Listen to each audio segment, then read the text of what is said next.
السلام علیکم۔ یقین کرو کبھی کبھی انسان کی سب سے بڑی بے بسی وہ لمحہ ہوتا ہے جب اس کی اولاد تکلیف میں ہو اور وہ کچھ نہ کر سکے۔ ایک باپ کی تڑپ، اس کی خاموش چیخیں، وہ لمحہ جب وہ اپنے رب کے سوا کسی کو ہمراہ نہیں پاتا۔ بس ایسے ہی ایک باپ کا قصہ ہے جو اپنی بیمار بیٹی کے لیے مدینہ کی خاک چھانتا ہوا خلیفہ وقت کے دروازے تک پہنچا، مگر قسمت نے اس باپ کے آنسو حضرت عمر کے دل پر ایسے دستک دی کہ پوری امت کے لیے رحمت کی مثال بن گئی۔ واقعہ یوں ہے کہ حضرت عمر بن خطاب رضی اللہ تعالی عنہ کے دور خلافت میں ایک دن مسجد نبوی کے باہر ایک اجنبی شخص بیٹھا زارو قطار رو رہا تھا۔ اس کے چہرے سے غریبی، تھکن اور پریشانی صاف جھلک رہی تھی۔ کپڑے دھول سے آٹے ہوئے تھے اور آنکھوں میں صرف ایک باپ کی بے بسی نظر آ رہی تھی۔ لوگوں کی آمد و رفت جاری تھی مگر کوئی اس کی حالت پر دھیان نہ دے رہا تھا۔ اتنے میں حضرت عمر مسجد میں داخل ہونے لگے تو اس شخص کی سسکیوں نے ان کے قدم روک لیے۔ آپ نے خاموشی سے اس کے پاس گئے، اس کے کندھے پر ہاتھ رکھا اور نرمی سے پوچھا، اے بھائی کیا ہوا؟ یوں کیوں رو رہے ہو؟ اس شخص نے سر اٹھایا، آنکھوں میں آنسو تیر رہے تھے۔ کانپتی ہوئی آواز میں بولا، اے امیر المومنین، میں بہت دور سے اپنی بیٹی کو لے کر آیا ہوں۔ وہ شدید بیمار ہے، کئی دنوں سے کھانے کو کچھ نہیں۔ دوائی کی آس میں مدینہ پہنچا مگر یہاں کسی نے میری بات نہ سنی۔ بیٹی خیمے میں تڑپ رہی ہے اور میں لاچار ہوں۔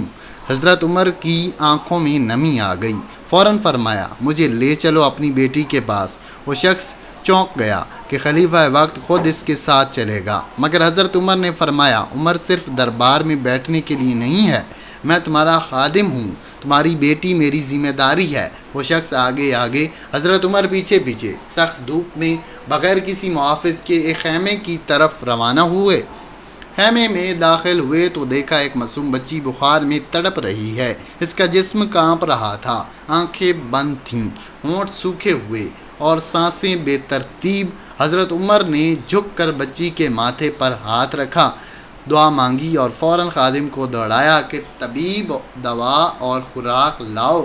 کچھ ہی لمحوں میں خادم واپس آیا، طبیب نے بچی کا علاج شروع کیا۔ حضرت عمر خود اپنے ہاتھوں سے پانی پلانے لگے، اپنی چادر سے پنکھا جھلنے لگے، یہاں تک کہ بچی کو افاقہ ہونے لگا۔ اس کی ماں نے حیرت سے پوچھا، یہ بزرگ کون ہے؟ اس کے شوہر نے کہا، یہی ہیں ہمارے خلیفہ حضرت عمر۔ یہ سن کر عورت کی آنکھوں میں آنسو آ گئے۔ اس نے کہا، اے اللہ، کیسی عظیم رحمت نازل کی ہے تو نے ہم پر۔ حضرت عمر رضی اللہ تعالیٰ عنہ نے نہ صرف اس خاندان کے لیے خوراک اور دوا کا بندوبست کیا بلکہ بچی کے مکمل علاج، تعلیم اور پرورش کا بندوبست بھی بیت المال سے کروایا۔ ان کا روز کا خرچہ مقرر کیا، ہر ہفتے ان کے حالات دریافت کرتے رہے۔ یہ واقعہ مدینہ میں زبان زد عام ہو گیا کہ خلیفہ وقت خود بیمار بچیوں کے خیمے میں جا کر ان کے سروں پر ہاتھ رکھتا ہے۔ ایک دن حضرت عمر کے کسی قریبی صحابی نے عرض کی، یا امیر المومنین، آپ نے ایک عام شخص کے لیے خود کو اس قدر تھکا لیا۔ آپ نے فرمایا، اگر میری رعایا میں ایک بھی شخص بھوکا پیاسا یا بے سہارا ہے تو عمر کے لیے آرام حرام ہے، میرے رب کے سامنے مجھے جواب دینا ہوگا۔ حضرت علی روایت کرتے ہیں کہ ان دنوں حضرت عمر راتوں کو خود مدینہ کی گلیوں میں گشت کرتے، کسی کا دروازہ کھٹکھٹاتے، کھانے کی چیزیں رکھتے اور بنا کسی کے دیکھے لوٹ جاتے۔ ان کا دل اتنا نرم اور جذبہ اتنا بلند تھا کہ حکومت کا بوجھ ان کے کندھوں پر تھا مگر وہ اپنے آپ کو لوگوں کا نوکر سمجھتے۔ ایک دن انہوں نے فرمایا، اگر دریائے فرات کے کنارے ایک کتا بھی بھوک سے مر جائے تو عمر سے اس کا حساب ہوگا۔ ان کی نگاہ صرف اقتدار پر نہیں بلکہ امت کے دلوں پر تھی۔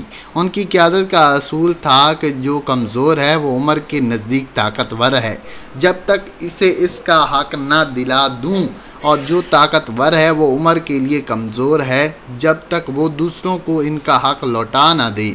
یہ جذبہ، یہ سادگی، یہ انسانیت، یہ عشق امت سب مل کر حضرت عمر کو ایسا حکمران بناتے ہیں جس کی مثال نہ ماضی میں ہے نہ حال میں۔ ان کا ہر عمل ہمیں سکھاتا ہے کہ اگر تم رائی ہو یعنی ذمہ دار ہو تو تمہیں اپنے رعایا کے دکھ میں شریک ہونا ہوگا۔ ان کی بھوک تمہاری بھوک ہے، ان کی بیماری تمہاری آزمائش ہے اور ان کی فلاح تمہاری کامیابی ہے۔ حضرت عمر رضی اللہ تعالی عنہ کا یہ واقعہ صرف ایک باپ اور بیٹی کی کہانی نہیں بلکہ انسانیت کا وہ باب ہے جس میں ایک حکمران اپنے رب کے سامنے جواب دہ ہونے کے خوف سے زمین پر جھک جاتا ہے اور رب اسے آسمانوں میں بلند کر دیتا ہے۔ ہمیں چاہیے کہ ہم بھی حضرت عمر جیسے جذبے کو اپنائیں، دوسروں کے درد کو اپنا درد سمجھیں اور جب بھی کسی کی آنکھ میں آنسو دیکھیں اس آنسو کو خشک کرنے کا عہد کریں، کیونکہ شاید وہی آنسو ہمارے لیے بخشش کا ذریعہ بن جائیں جیسا کہ حضرت عمر رضی اللہ تعالی عنہ کے لیے بنے۔ اگر آپ کو ہماری یہ چھوٹی سی ویڈیو اچھی لگ گیا تو اس ویڈیو کو لائک کر دیں، ہمارے چینل کو سبسکرائب کر دیں اور بیل آئیکن پر کلک کر دیں۔ آپ سب کا بہت بہت شکریہ۔